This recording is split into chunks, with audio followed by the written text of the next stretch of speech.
This is Dylan FM, the podcast that goes deep into the work and world of Bob Dylan. If you love Dylan, you're in the right place. With your host, Craig Danieloff. In 1972, just over 50 years ago, the first two serious books on Bob Dylan were released.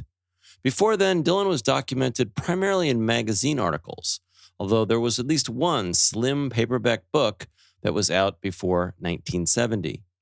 But the two books that came out in 72 weren't the kind of books that were typically written about musicians or pop culture figures of any kind. One was a serious biography. It was just called Bob Dylan. It was written by Anthony Scaduto. That book was notable because Dylan cooperated. So Scaduto talked to him, spent time with everyone in his life, and they were told to cooperate. Even his parents were interviewed. None of that ever happened again. The result, however, is a great Dylan biography, well worth reading, albeit one that now covers only about 1/4 of his life.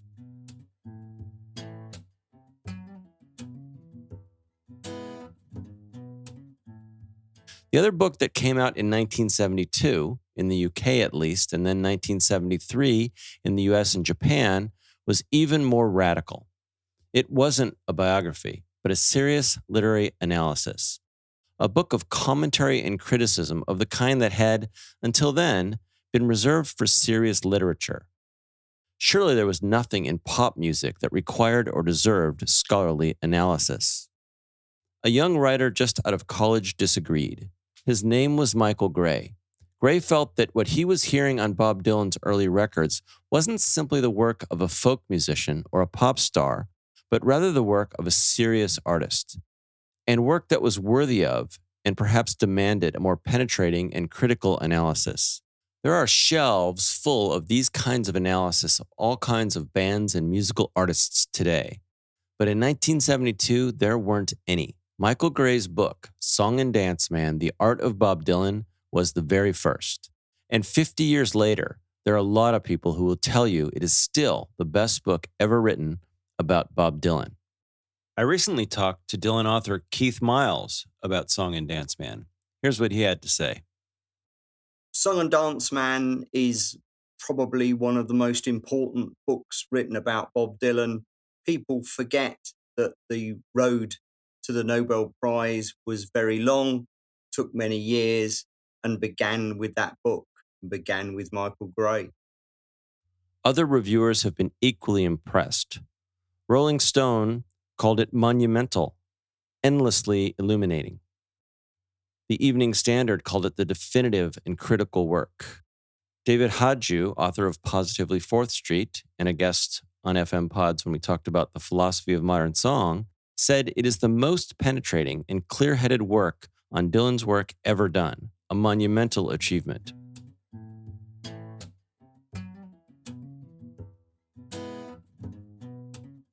Song and Dance Man was revised from that original 1972 edition again in 1982, and again 18 years later in the year 2000. It grew to be a massive book of over 900 pages, but in the year 2010, it went out of print. Now it's back, but this time, it's not a 900-page book, because really, who wants that? Instead, it's being released as a series, the 50th anniversary series. It has the full text of the 900-page volume, every word of it, including the prodigious footnotes, broken down logically into 3 books of reasonable size and price. The first of these hit the shelves at Amazon this week, and 2 others are coming out later this year.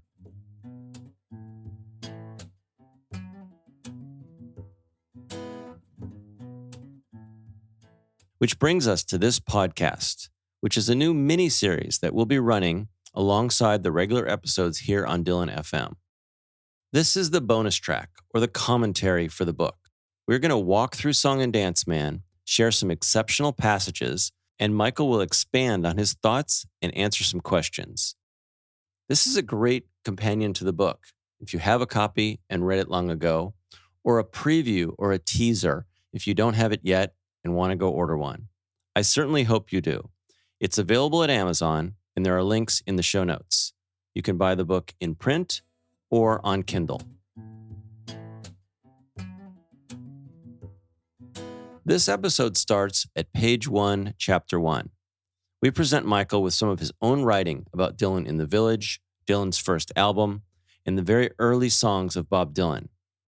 And he responds with his thoughts about what he's written in the book, and in some cases what he thinks today, 50 years after many of those words were written. I'd like to thank our friend Michael Hacker, the voice behind A Bob Dylan Primer, which is a great podcast also available here on the FM Pods Network, for reading the passages from Song and Dance Man for today's episode. And now, here's our talk with Michael Gray about Chapter 1 of Song and Dance Man, The Art of Bob Dylan.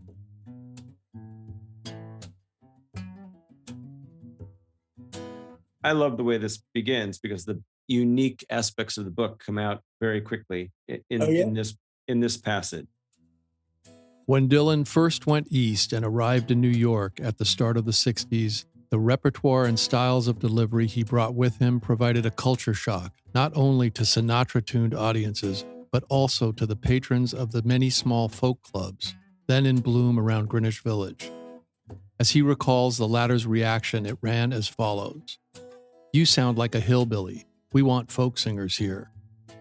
The point, made here with a characteristic lightness of irony, is of course that Dylan was a folk singer, and to learn how his early work was received is to understand the various misconceptions that obtained in New York at that time, and which, from New York, spread, though not back into the Appalachians, via college circuits and out across the Atlantic.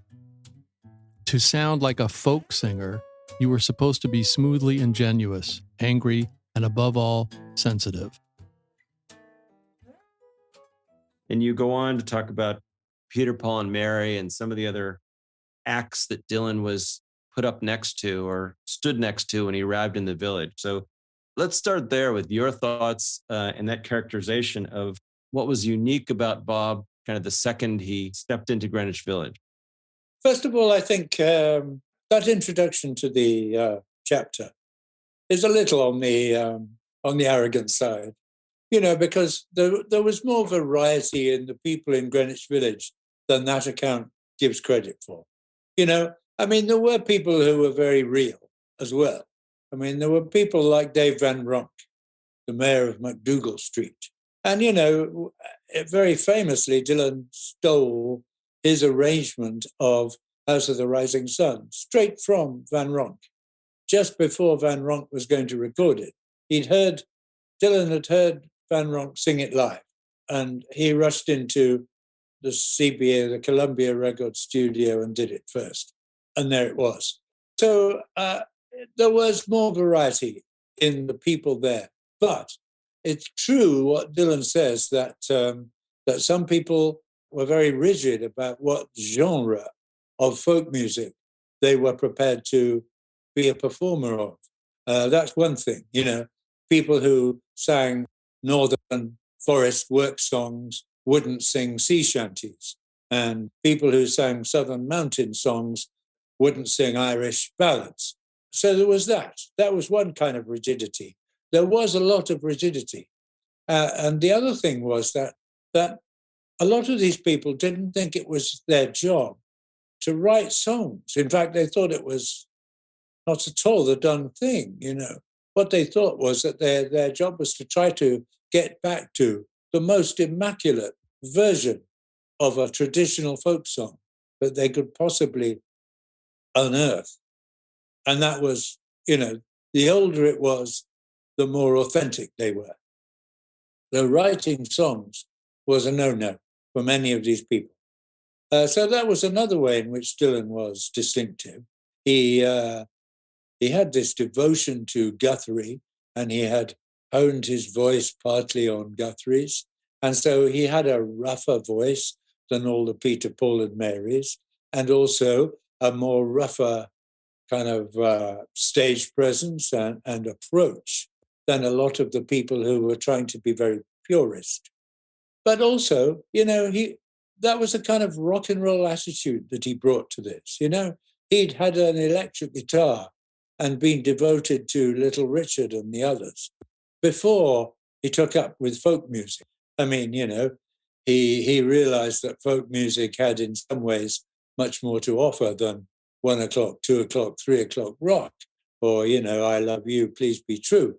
But nevertheless, he came to folk music from teenage rock and roll fandom. And many of those people who were there in Greenwich Village with a small name for themselves and an acoustic guitar had not come out of that genre. Or if they had, they'd certainly pretended they hadn't. It's interesting how the characteristics we think of as Dylan-esque, decades later, were kind of there in terms of the seemingly not caring what people thought and being willing to go Yes. against the grain and the self-confidence, to Yes. do it against what he had to hear, the various criticisms we all hear about, him at the time, not even him, the superstar, just him, the little weirdo. And yet he forged, straight ahead, reflecting on his own learnings and changing when he wanted to, but not giving a damn, as he would later say. Absolutely. And the other thing is that, part of what he was doing when he arrived in Greenwich Village was sitting at the feet of some of these old blues singers. He wasn't just looking at who was the biggest name or who was the guy who got the most young women in the folk club audience. He was sitting at the feet of John Lee Hooker and blind Gary Davis and so on. You think that was unique, meaning that he sought them out and spent that time? That's an observation I hadn't heard before. Well, when Sam Charters published his book Country Blues in 1959, what he was saying was, everyone knows about the electric blues from Chicago after the war, the Muddy Waters stuff. But there's this whole ocean of pre-war blues from the 20s and 30s. And the thing about these marvelous old records, Charters was saying, is that these people are not from Mars, They were Americans, and some of them may still be among us. And his book inspired a whole bunch of young, white, folk enthusiasts, blues enthusiasts, to go down to the South, to the deep South, and try to find, still alive, these old guys. And there were many successes. And so, no, Dylan wasn't the only one interested in these people, but he was seriously interested in watching their hands on the guitar when they were performing in folk clubs, the ones that had been rediscovered. Many of them had given up being musicians. They'd pawned their guitar in the Depression and gone back to being a janitor. They certainly were surprised to find that there was this young white enthusiasm for their very early work. And very surprised, pleasantly surprised in many cases, to find that they could make some money on a folk club stage. We're going to go forward just a page to your talk about the Dylan album, the first album that you mentioned in terms of Columbia Studios. And you say this: Yet what comes through from the album as a whole is a remarkable skill and more than a hint of a highly distinctive vision. In the context of what was happening at the time, American folk culture all but obliterated, and a stagnating folk cult established as if in its place. Dylan's first album can hardly be faulted. It is a brilliant debut, a performer's tour de force, and served as a fine corrective for Greenwich Village. It was the opposite of a feat. Oh, yeah, well, you can accuse it of being derivative, but you can't accuse it of being a feat. It's got a lot of that raw quality. It's a lot of it is him trying to sound as old as possible, even though he's only 20 when he's recording it. And I think I'm partially wrong here as well, because I think that this is what I'm saying in that quote is doing Dave Van Ronk a disservice, because he was also a fine corrective to the kind of Peter, Paul and Mary stuff, you know. And there's all the world. There's more difference between Puff the Magic Dragon and any Dave Van Ronk album than there is between any Dave Van Ronk album and Bob's first album. But nevertheless, you know, if you think about what Albert Grossman, Dylan's manager, was also managing, he was managing Peter, Paul and Mary. And, you know, I'm sure they were very nice people, but they were not real in the same way that Bob was. And they were not mining the work of old bluesmen in the way that Van Ronk and Dylan, and no doubt others who never became famous at all, were doing. Does it surprise you that album, the reaction that it got? And there's two things. Looking back at what happened at the time, and then maybe talk more about looking back now and with the benefit of those 60 years and seeing how much of what we now know to be Dylan was really there. Well, I think it doesn't surprise me that it wasn't a successful album at the time. It doesn't surprise me at all because who was this guy? You know, there's this album with this very chubby-faced little urchin on the cover with his Huck Finn cap and his chubby cheeks, and inside there's all this "see that my grave is kept clean" stuff. So, you know, there's a disjunction there that, and what was there to make it a successful album? How many people were looking for that kind of thing? Whereas obviously, when we come to the second album, when we come to Freewheeling, which is full of these remarkable songs that he was writing so fast and so prolifically, clearly that's on a whole different level, and still is. I mean, I like the first album, but it's never going to be one of anybody's top 10 best Bob Dylan albums. Yeah, it's kind of interesting, given the sequence of events of how Bob is universally revered as a songwriter, and yet those who really love him think about the singing and the communication abilities and the projection more. That on that first album, you know, there's, I guess, 2 originals, if I'm remembering correctly. And yet, even after 60 years, the fact that it holds up, I want to say at all, but that it's you know, it may not be the top of Bob Dylan album, which would be a hard accomplishment. But as you say, it's very enjoyable, and there's just a lot there. It's and the 2 songs that are there, "Talking New York" and "Song to Woody." I mean, "Talking New York" sums up what he was claiming was his difference beautifully in that very simple, "You sound like a hillbilly, we want folk singers here." I mean, that's a marvelously economical, biting summary of him trying to big up his own uniqueness and the way that he was misunderstood and so on. And then "Song to Woody." Well, it's just the most mature, considered work, and it's delivered with that considered maturity. There's you know, how many people at that age wanting to write a song saying, "Hey, you're my idol and I'm unworthy to follow in your footsteps." Who else would write at that age a song so beautifully modulated and poised and yet so obviously sincere? It's a great song. Well, let me read a passage about it that you wrote. Clearly, to say he'd been hitting some hard traveling too is not the last thing Dylan would like to be able to do. It is with those final lines, which get their special strength not just from the understatement, but from the carefully clipped reluctance of the cadence, that we get a fresh focus on the whole theme of the song. At the same time, we still hear the echoes of all those delicate rushes of confidentiality which, throughout the lyric, establish its tone.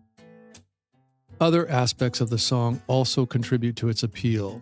There is the frank, if implicit, statement of what is, on Dylan's part, a plea for an innocent dropout and the concern to find a new allegiance to the hard-traveling ethos. Again, there is a delicacy in handling this. A balance struck in perceiving both the harsh reality and the romantic flavor of this ethos. The song not only reflects Guthrie faithfully, but assesses his real but disappearing America from Dylan's, the young man's, perspective. We are offered a highly intelligent understanding of the subject. So I want Michael to talk about two things.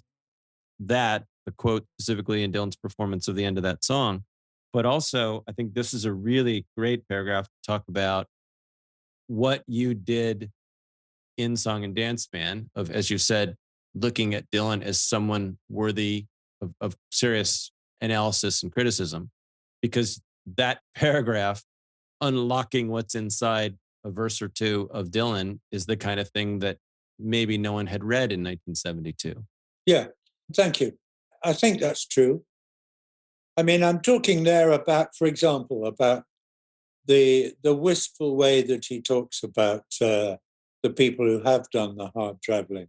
Here's to Cisco and Sonny and Leadbelly too, and all the good people who traveled with you.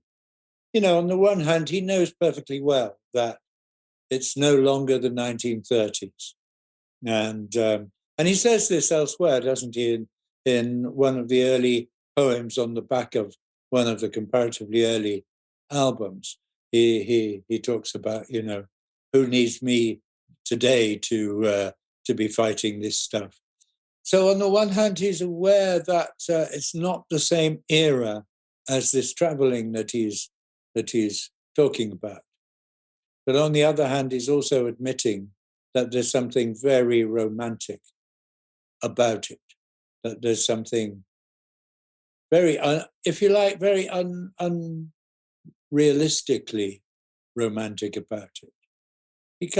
He manages to suggest that he knows that really it would be very hard living that way, you know. And I'm sure that he has in mind Woody Guthrie's autobiography, Bound for Glory, here, which is full of tales of traveling on freight trains and hopping rides and you know, having to run away from guys with big clubs in their hands, trying to beat off the bums and the hobos, you know, and gathering round with people who are, you know, coughing their lungs up whilst trying to find another cigarette end somewhere on the ground near the campfire that they're hoping will keep them warm, you know. It's not all great living the Woody Guthrie life. And Dylan is managing to say that very beautifully, while still, you know, we couldn't have known this at the time, but we know now that, you know, he was this middle-class kid from whose father owned a sort of hardware store. He was a middle-class kid with a very comfortable home in Hibbing, Minnesota. There was no way that he needed to go hard traveling, but all the romance of it, he yearns for it. At the same time, he's so mature that he can confess that it's not going to be happening. And at the very end, the very last thing that I'd want to do is to say I'd been hitting some hard traveling too. That's a double-edged lie, because he's made it clear by then that one of the things he'd really like to do would be to say he'd done some hard traveling too. And yet, along with it goes his, you know, kind of humble recognition that they did it and he hasn't had to. How much of the songwriting genius, the songwriting accomplishment that has come from him is evidence there. Meaning, that album and that song, maybe not in real time to people, but now these passages you're talking about are as good as any, Dylan passages. I mean, you can argue nuance, but they're worlds apart from most songwriters. In all the stuff you're unpacking. It's kind of amazing and almost a nice little foreshadowing that, two songs, but this song particularly, this is the song on the album that he wrote that everybody reacts to, that even in the seed, we see it all, it's all there. Yes, absolutely. I mean, there are some of the early protest songs that don't show much evidence of that unique skill or maturity at all. Paths of Victory, for example, or I mean, there's not that much skill in The Times They Are Changing, seems to me, either. But Paths of Victory and Emmett Till and the Ballad of Donald White, there's none of it there. There's none of the mature uniqueness that is imprinted all through Song to Woody. And there again, the other thing in terms of performance is that some of the songs on the first album, I criticize them because he's trying to sound terribly old. In other words, he's trying to claim all that experience, and he's a 20-year-old kid, But on the other hand, there are other songs where he makes that I'm a very old man singing stance absolutely convincing. One of the outtakes from Freewheeling, Moonshiner. It's a completely immaculate performance on every level, from start to finish. And he has that, I've called it that calm center of self. There's no rushing, there's no emphasizing, there's nothing declamatory about it, and a sort of hysterical declamatoriness is what so much pop music has comprised for at least the last 30 years. And here is this very young man with none of it. Moonshiner is a totally immaculate performance and just astonishing that it should have been left off the album. But there we are. Yeah, I mean, nobody, and as much Dylan as the rest of us, none of us can explain how he could arrive with such creative maturity so early, so very early on. But the evidence is there in Song to Woody alone. You mentioned protest songs, which is perfect, because what the book does in the bulk of the first bunch of chapters is talk about Dylan against or relative to folk tradition, literature, blues, and a bunch of other categories, literature itself. So here's a little bit of what you say about his protest songs. This echoes something of what you just said. In fact, of course, the protest songs are rarely of outstanding quality. Dylan's performances of them can do little more than partly compensate, as it were, for the lack of anything in them but messages. It is not just the cliches that mar these songs, but, along with their obviousness, the assumption that cliché is necessary for emphasis, the assumption that the listener must be spoon-fed. Dylan, the writer, is giving us rhetoric, not art. In contrast, where societal comment is present in his later work, as for instance in Desolation Row, Dylan's critique is always offered in a form dictated by a most formidable art and not by an anxiety based on lack of trust in the listener.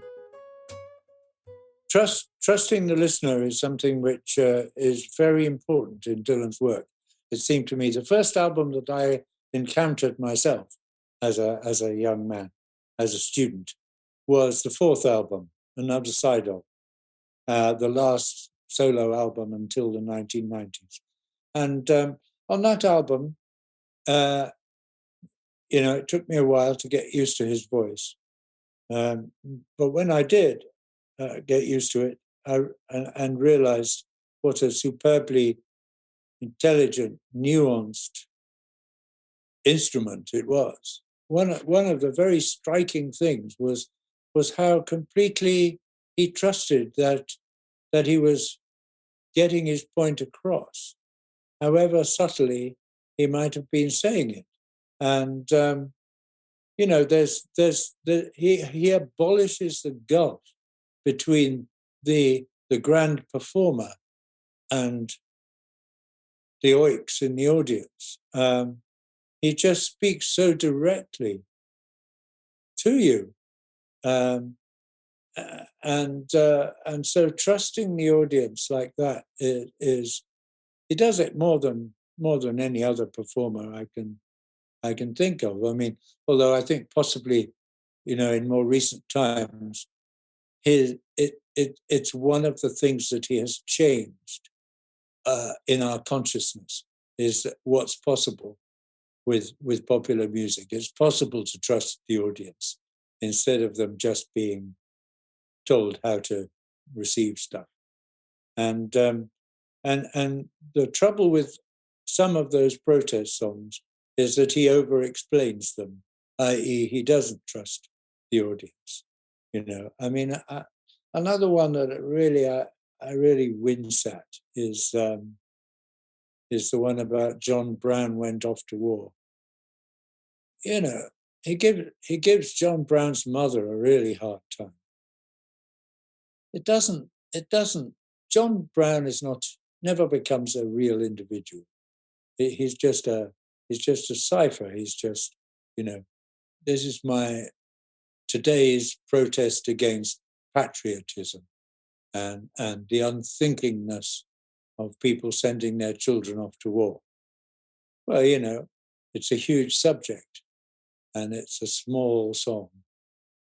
So talk for a minute about the method or device, the choice to look at Dylan's work in this initial set of chapters comparatively to folk literature, blues, rock, and so forth.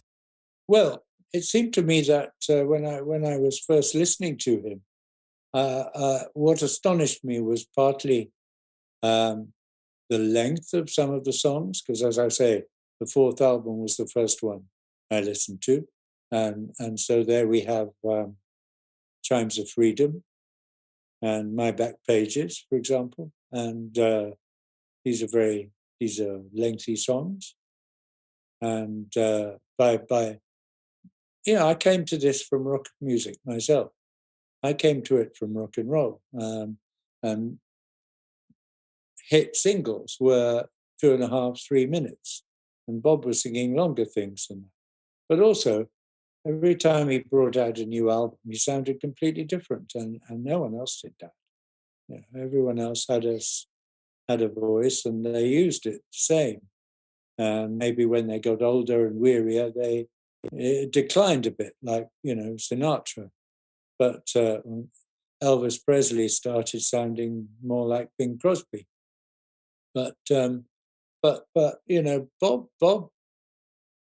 Bob sounded younger, of course, as he progressed through the 1960s, at least until John Wesley Harding, anyway. But what was striking too was that he was drawing upon all these different traditions. He presents himself first as a folk singer, as far as his career goes. So I had to look at how he fitted in with, not only Greenwich Village, but the actual folk tradition, as it were. And so I look at various strands of that kind of stuff, cowboy music and so on. But obviously, he very soon starts doing something radical with rock music, with rock and roll. He gives it words that matter, among other things. And so obviously, there had to be a chapter about how he relates to rock music. how he comes out of a tradition of rock and roll and does something extraordinary with it. He makes it matter. He I think it's Ricks, isn't it? Christopher Ricks, who says that he combines the force of poetry with the power of rock and roll. I think the force of poetry is Ricks's phrasing. And then quite clearly, he keeps, I was studying English literature, so I knew that there were relationships here, that this was a very literate person who was writing these songs. And I was being trained to pay close attention to the text, often of a Victorian novel, the greatest novel in the English language, Middlemarch by George Eliot. And, it was clear to me that Dylan's work was capable of bearing the weight of that kind of close to the text scrutiny. He wasn't just grabbing words here and there. He was a real artist, a literary artist. And yet, I think I say right at the very beginning, very, very close to the very beginning anyway, that his words are not poems on the page. The words are parts of songs, and the music dictates things about the way the words are organized that would be different if they were words on the page. And so, of course, does what Dylan does with his voice. So anyway, folk, rock, literature, he's right there doing something interesting and radical with all of these different traditions. And that's what the first volume of this 50th anniversary series is about.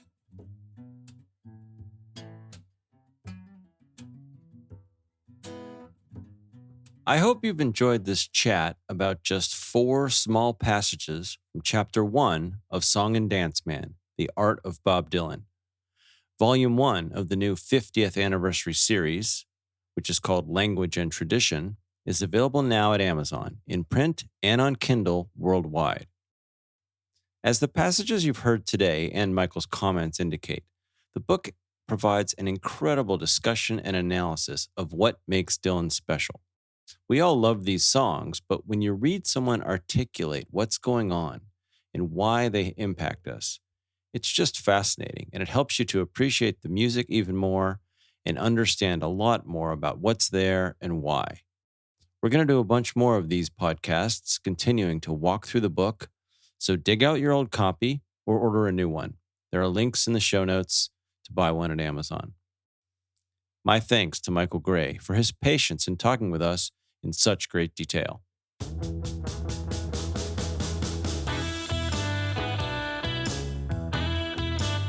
Thanks for listening. This show is a part of the FM Podcast Network. Visit us at fmpods.com.